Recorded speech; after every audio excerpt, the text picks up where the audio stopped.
Guys, Nana Patekar is here in Varanasi. JG Mall, guys, क्या मस्त feeling है। और ये है हमारे उत्कर्ष भाई, जीनियस मूवी गदर 2। और इस मोहतरमा को भाई नाम नहीं पता मेरा, सॉरी भाई साहब। ओह, तो आयुष क्या कहना चाहोगे आफ्टर? पैसा वसूल पैसा तो लगा ही नहीं, पैसा लगा ही नहीं। मूवी जो दिखाया गया है, नाना पाटेकर क्या होता है? नाना पाटेकर गाली वाली नहीं, नाना पाटेकर आगे भाई एक डायलॉग तो बनता है, आगे मेरी मौत का तमाशा देखना। ओह नाइस, आप लोग को एक बार और दिखाते हैं।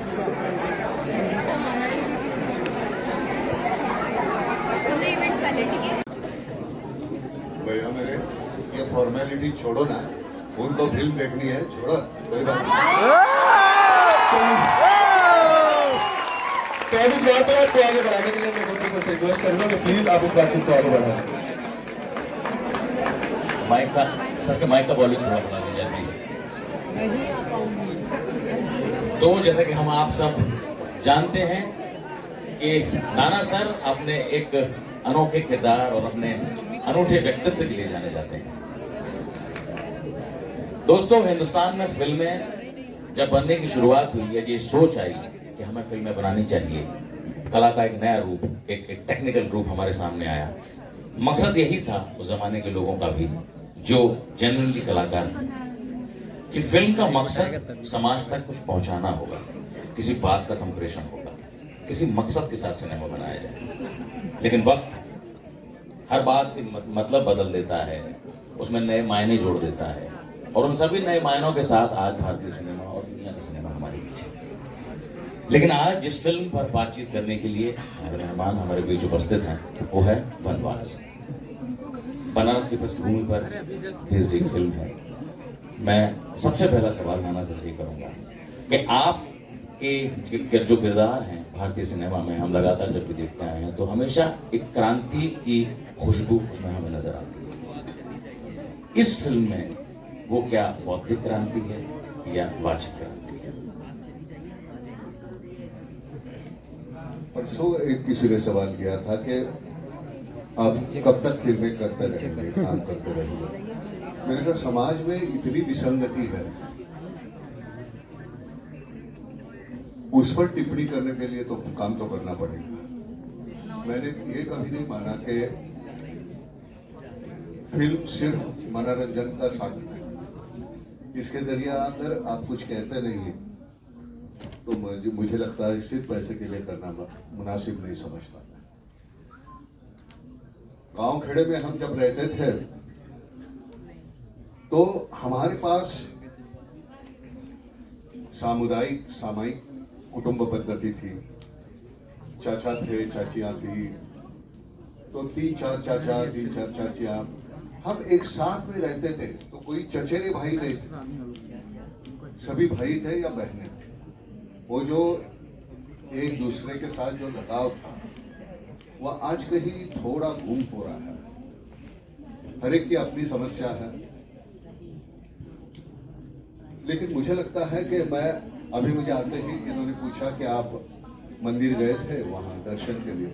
मैंने कहा मेरे घर में 2 भगवान हैं, मेरी माँ और बाप, तो मुझे मंदिर जाने की जरूरत नहीं पड़ी। मेरी में था, काम कर रहा था, तब मुझे नहीं थी। अच्छा बताओ कि ये काम करते हुए, ये रोल करते हुए तुम्हारे जहन में कौन सी कश्मकश थी? ये रोल करना है, नहीं करना है? और तूने अगर ये रोल करना चाहा तो क्यों किया? पहले तो आप सभी को मेरा नमस्ते।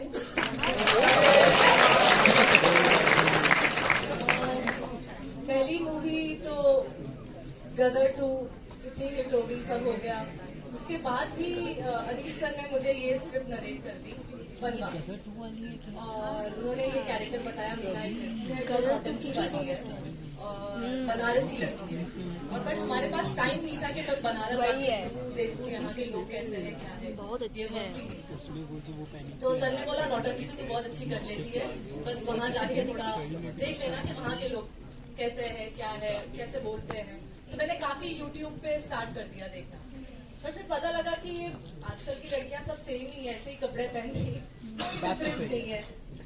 और बस सर यही प्रिपरेशन हुई कि थोड़ा यूट्यूब पे देखा, फिर जब यहाँ पर आए तो 2 दिन पहले थे तो सबसे पहला ध्यान खाने पीने में था, यहाँ पर कुछ कचौरी खा लो, मलाई को खा लो, और फिर बस इसके दूसरे दिन से शूट स्टार्ट होगी और करते करते करते कैरेक्टर में भी आ गए। देखो ध्यान में रखना, हमेशा लोगों की आंखें पढ़ना सीखो, उसमें कौन सा दुख समाया है, कौन सा सुख है। जिस दिन वो पढ़ना सीखोगी ना, बहुत अच्छी एक्ट्रेस बनोगी। खूबसूरत लड़कियां बहुत आती है, लेकिन खूबसूरती और एक्टिंग नूतन जी जैसे बहुत कम एक्ट्रेसेस होती है, सबको बनने की कोशिश करो।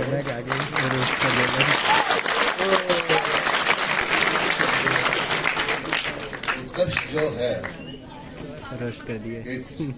5 साल लगा, मुझे लगता है 5 साल तक वो अमेरिका में था, पढ़ रहा था। मुझे हमेशा ऐसे लगता है अमेरिका में जाने के बाद थोड़ी देर के बाद लोगों का एक्सेंट बदल जाता है, वही बिहेवियर बदल जाता है, अप्रोच बदल जाता है। ये बच्चा 5 साल वहां रहने के बाद भी, यहाँ आने के बाद, पहले गदर की अब ये की, बहुत ताकत है इसमें, वो सब कुछ अपनाने की। अपने सभी वस्त्र को निकाल के अलग रख दिए और वो अपने आप को ढाल सकता है उसमें। इस फिल्म में इन दोनों ने इतना बेहतरीन काम कर, ये मजबूरी की वजह से मैं बोल रहा हूँ, अगर मुझे नहीं अच्छा लगता मैं बोल देता बकवास किया। ये बहुत अच्छा है। आप जब हम स्क्रीन पे नहीं है, मेरा रोल तो ऑथर बैक है, लिखा ही वैसे है, लेकिन जब मैं नहीं हूं तो इन दोनों ने इतना बेहतरीन संभाला है। राजपाल यादव है,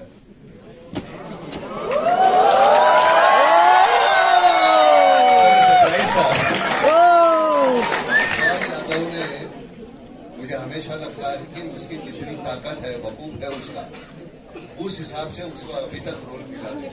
इतना बेहतरीन किया, बहुत बेहतरीन काम किया। और सीनियर जूनियर कोई होता नहीं कलाकार में, सभी कलाकार होते हैं। आप अपनी भूमिका कैसे निभाते हो इस पर निर्भर करता है। तुझे कैसे लगा करते हुए? सर सबसे पहले तो यहाँ पे सबको प्रणाम, हर हर महादेव। क्या है कि मेरा पहली बार था कि मुझे मौका मिला बनारस आने का। हालांकि फिल्मों में बहुत बनारसी कैरेक्टर बहुत पॉपुलर होते हैं, चाहे वो बच्चन जी के डॉन में हो या गोविंदा सर ने जो 90s में किया है, देव साहब ने किया है। तो एक बहुत बड़ा चैलेंज है, क्योंकि बनारस का कैरेक्टर सिर्फ बनारस का नहीं रह जाता है, फिर वो पूरे भारत का, पूरे विश्व का हो जाता है जब आपको ये ऐसा कोई किरदार करने मिलता है। बहुत सालों बाद आई थिंक पर्दे पे वापस एक कोई बनारसी कैरेक्टर, बनारसी छोरा आ रहा है, तो वो करने का मुझे मौका मिला। बीरू भैया वॉलंटियर का कैरेक्टर बहुत सीरियस करते रहोगे तो वो आप देखना पसंद नहीं करोगे। वो खुददारी मुझे लगता है बरकरार होनी चाहिए, तब जीने का मजा आता है। भीख मांगना बहुत आसान है। दूसरी बात यह है कि जो हमारे बीच जो ये दरारें डाली जाती है ना धर्म जात के नाम पे, उससे सावध रहना। आप सबको कहता हूं, मैंने ना तो कभी कोई धर्म माना, अब मैं हिंदू हूं क्योंकि मैं उस घर में जन्म हुआ। बगल के घर में होता तो मैं शायद क्रिश्चियन होता, मुसलमान होता, दलित होता। मुझे मेरे हाथ में तो है नहीं, इंसान होना मेरे हाथ में है, वो बनने की मैं कोशिश कर रहा हूं लगातार। अब 75 हो गया, कितनी जिंदगी बाकी है मालूम नहीं, लेकिन इस कैमरा के जरिए मैं हमेशा कुछ ना कुछ कहने की कोशिश जरूर करते रहूंगा। ये फिल्म वही कोशिश है। Thank you.